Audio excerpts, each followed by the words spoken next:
Gevan dan Ara memang baru beberapa hari bertemu, namun sejak Gevan mengajak Ara bertunangan, saat itu juga Gevan merasa bahwa Ara adalah tanggung jawabnya. Aneh, tapi nyata, hatinya menyuruhnya untuk melindungi gadis itu. Terlebih saat tahu kehidupan Ara yang sangat kelam, semakin membuat Gevan bertekad untuk melindungi Ara. Karena Gevan ingin Ara selalu mengandalkannya dalam hal apapun. Sekarang mereka berdua duduk berdampingan di sofa, di atas meja sudah banyak makanan yang Gevan pesan tadi. Namun, sedari tadi Ara tidak mau makan, alasannya karena tidak mood. Makan dikit aja kalau gitu, ini sudah lewat jam makan siang, ucap Gevan. Dia menyuapkan nasi dengan ayam ke mulut Ara yang masih tertutup. Ara menatap Gevan dengan tatapan polosnya. Pria itu mengangguk sambil mengangkat kedua alisnya, menyuruh Ara menerima suapan darinya. Karena tidak mau membuat Gevan kesal, Ara pun menerima suapan itu dan mulai mengunyahnya dengan pelan. Gimana pun keadaanmu, jangan sampai gak makan, ucap Gevan memberi nasihat. Ara hanya mengangguk patuh. Pada akhirnya Ara disuapi Gevan sampai makanan itu habis. Mereka makan 1 sendok berdua, tapi porsinya tetap 2. Keduanya terlihat seperti anak dan ayah, karena tubuh Gevan memang kekar dibandingkan Ara yang mungil. Kakak gak kerja lagi? Tanya Ara setelah menelan makanannya. Hari ini gak ada jadwal, jawab Gevan seraya mengumpulkan sampah bekas ayam dan lainnya. Enak ya jadi bos, kata Ara. Enggak juga, Ara berbecih. Merendah untuk meroket, katanya. Gevan terkekeh kecil mendengarnya. Lihat, dia bahkan tidak sekaku apa yang orang lain pikirkan. Hanya bersama Ara, Gevan bebas berekspresi. Malam ini mau nonton di bioskop, tawar Gevan. Dia meminum air putih yang sudah ada di gelas. Ara menggeleng, mau di rumah aja. Lagian, kayaknya malam ini bakal hujan, jawab Ara sambil melihat keluar. Awan hitam sudah mulai menyusun. Kalau gitu, kita nonton di rumah aja, kata Gevan. Dia ingin menghibur Ara hari ini. Jadi, dia mencari alasan agar selalu bisa bersama gadis itu. Ara terdiam sejenak. Dia berpikir, tidak buruk juga menonton film bersama Gevan. Jadilah Ara mengangguk setuju dan Gevan langsung tersenyum sambil mengacak-acak rambut Ara. Saya pulang dulu gak apa-apa, kan?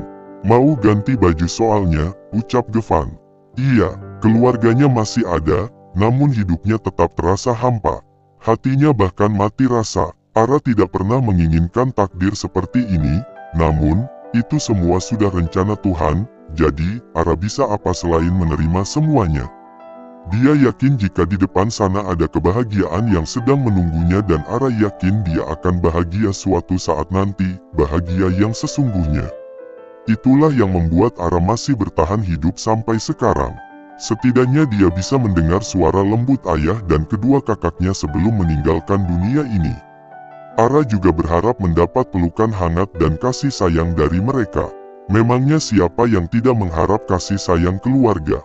Semua orang pasti mengharapkannya. Selain itu, Ara juga tidak mau membuat perjuangan ibunya sia-sia begitu saja karena dia terlalu cepat putus asa.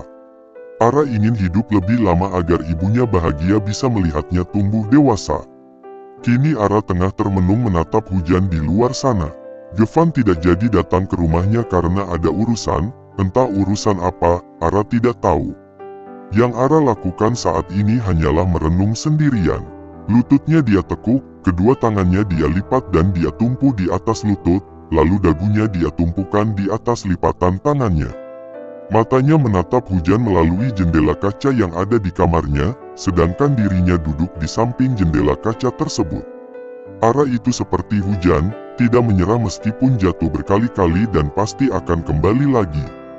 Begitupun dengan Ara yang tidak menyerah untuk mendapatkan kasih sayang dari keluarganya.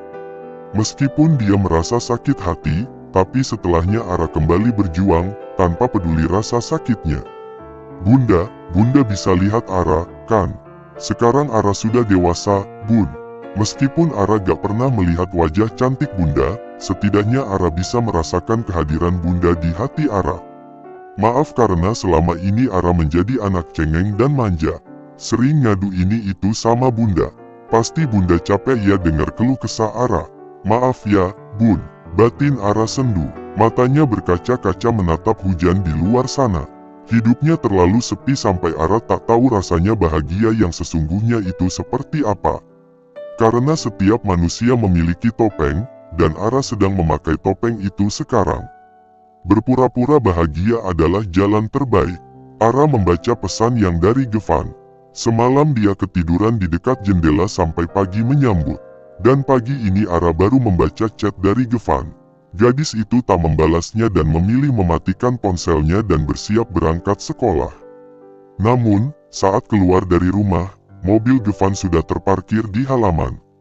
Pria tampan dengan kemeja hitam yang melekat di tubuh kekarnya itu menghampiri Ara yang sedang mengunci pintu. "Saya antar kamu ke sekolah," ucap Gevan saat sudah berdiri di belakang Ara. "Nggak usah, aku pakai motor aja," tolak Ara. Dia menatap Gevan yang terlihat makin tampan dengan kemeja hitam juga celana bahan hitam, tak lupa jam tangan selalu melekat di pergelangan tangannya. "Saya gak terima penolakan," ujar Gevan. Bibir Ara mencebik. "Pagi-pagi udah nyari ribut aja," katanya. "Enggak, tuh, kamu yang bikin ribet, tinggal terima aja apa susahnya." Ucapan itu terdengar menyebalkan di telinga Ara. Dia menye-menye mengejek Gevan. Tapi, Gevan tak peduli dan menarik tangan Ara menuju mobilnya.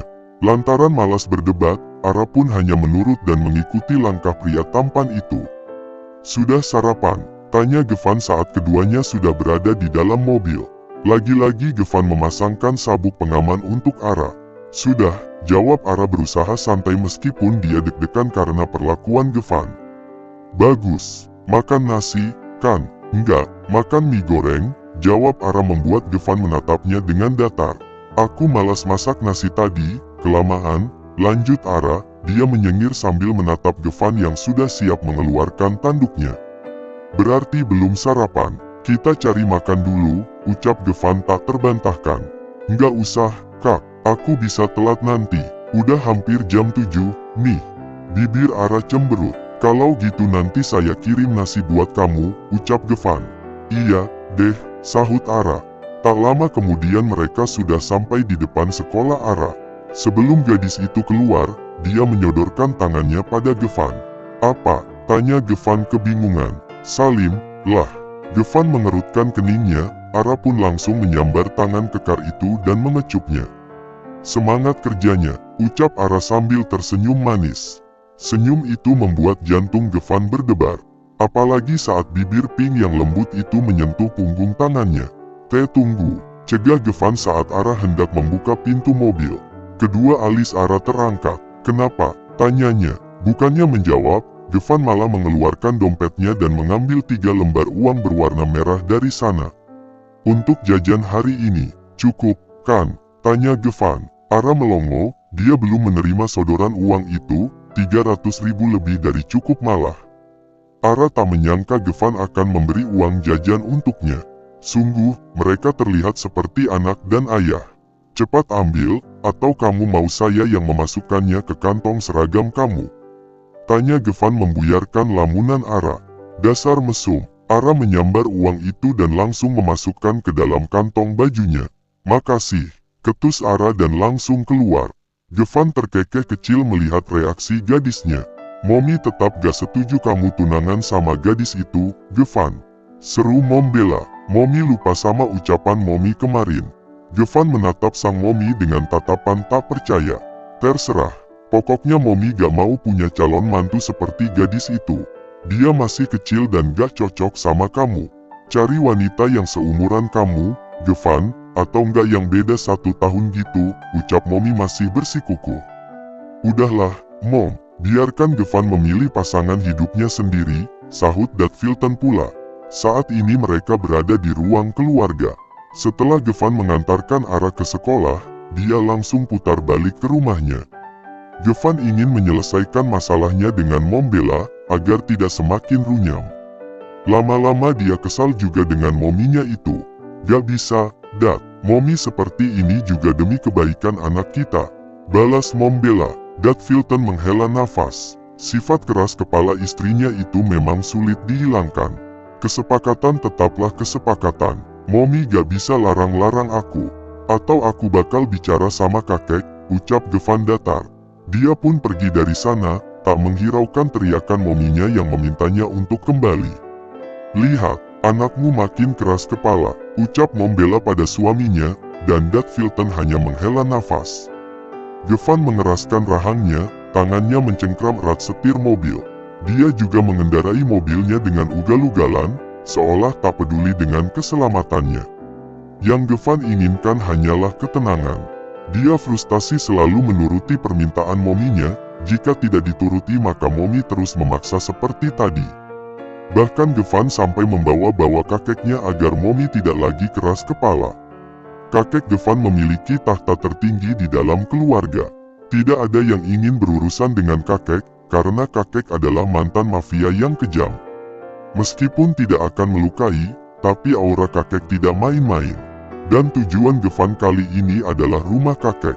Lagi-lagi dia tidak ke kantor, entah berapa banyak urusan yang akan Nike selesaikan hari ini, Gevan tak peduli. Tak lama kemudian, Gevan sampai di halaman rumah kakek. Rumah sederhana bergaya Eropa itu terlihat ramai karena di sekelilingnya ada penjaga yang selalu menjaga 24 jam. Kakek tinggal bersama pelayan dan juga para bodyguard di sana. Tentu semua pekerja di sana adalah utusan Dad Filton, selaku putra sulung kakek. "Di mana kakek?" tanya Gevan pada pelayan. "Tuan besar ada di perpustakaan, Tuan," jawab si pelayan.